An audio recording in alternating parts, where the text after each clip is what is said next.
ভারতীয় একটা করে ঢুকাবেন, আর বাংলাদেশে 26 লাখ ভারতীয় আছে, তো একটা একটা করে আমাদের ফেরত দেওয়া উচিত। ভারতের উপর আন্তর্জাতিক চাপ সৃষ্টি করতে হবে। ভারত একটা বড় গণতন্ত্র, সে যেখানে হিউম্যান রাইটস ভায়োলেশন করছে, এটা যদি ইন্টারন্যাশনালি আমরা পৌঁছাতে পারি আন্তর্জাতিক মহলের কানে, তাহলে কিন্তু ভারতের টনক নড়বে। এবং এই জায়গাটাতেই কিন্তু আমাদের মানবাধিকার কর্মী ভাই বোনেরা যারা আছেন তারা এইটার দায়িত্ব নিতে পারেন। আপনি কয়টা কেস টিভিতে দেখছেন যে মানে ওই দেশ থেকে আধার কার্ড তার কেড়ে রেখে দিয়ে তারপরে যখন তাকে বাংলাদেশি তকমা দিয়ে পুশ করে দিয়ে পাঠিয়ে দিল, তার ভিডিওটা কেন টিভিতে আসতেছে না? কেন আমরা ইন্টারন্যাশনাল মিডিয়াতে সেটা পাস করতে পারতেছি না?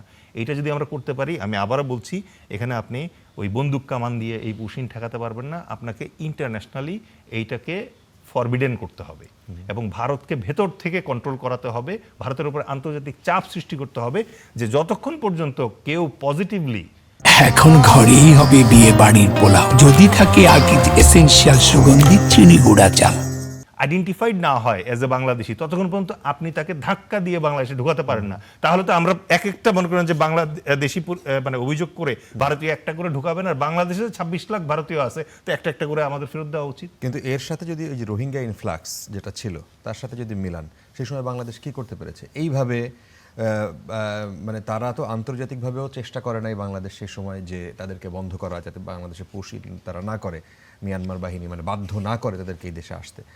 আবার তারা ভেতর থেকেও কোনো চেষ্টা করে নাই। তো এই সরকারও কি করবে এখন? এই জন্যই আমি বললাম যে তখন যে সরকার করেছে, অনেকে অভিযোগ করে নোবেল প্রাইজ পাওয়ার লোভে নাকি কেউ এটা অ্যাকসেপ্ট করেছে। আপনি অ্যাকসেপ্ট না করলে তো আসলে কিছু করার ছিল না, তাই না? তো এখন বাংলাদেশ সরকারকে প্রোঅ্যাক্টিভ অ্যাকশন নিতে হবে। এখানে মুসলমানদের সমস্যা হচ্ছে, ওআইসির দ্বারস্থ হতে পারি আমরা ওআইসিকে বলতে পারি যে কেন সৌদি আরবে একটা কার্যকর সংগঠন যারা, তার মাধ্যমে আপনি যেটা করতে পারেন, ইনডাইরেক্ট প্রেশার ক্রিয়েট করতে পারেন। আপনি দেখেন, ওআইসি যদি সৌদি আরবকে, আমি কথার কথা বলছি একাডেমিক, ওআইসি যদি সৌদি আরবকে বলে যে ঠিক আছে, এখন থেকে ভারতীয় নাগরিক যেহেতু প্রচুর পরিমাণে সৌদি আরবে কাজ করে, তুমি শুধুমাত্র মুসলমান ভারতীয় নিবা, অ্যাটলিস্ট তাতে তো প্রেশার কমে, তাই না? আমরা ওআইসিকে বলতে পারি যে আমার দেশে যে 1,15,00,000 মুসলমান তারা পাঠায় দেওয়ার চেষ্টা করতেছে, তোমরা শেয়ার করো, হয় শেয়ার করো, অথবা মনে করো যে তোমরা অ্যাটলিস্ট ভয়েস রেজ করো যে এটা বাংলাদেশের এগেইনস্টে ইন্ডিয়া করতে পারে না।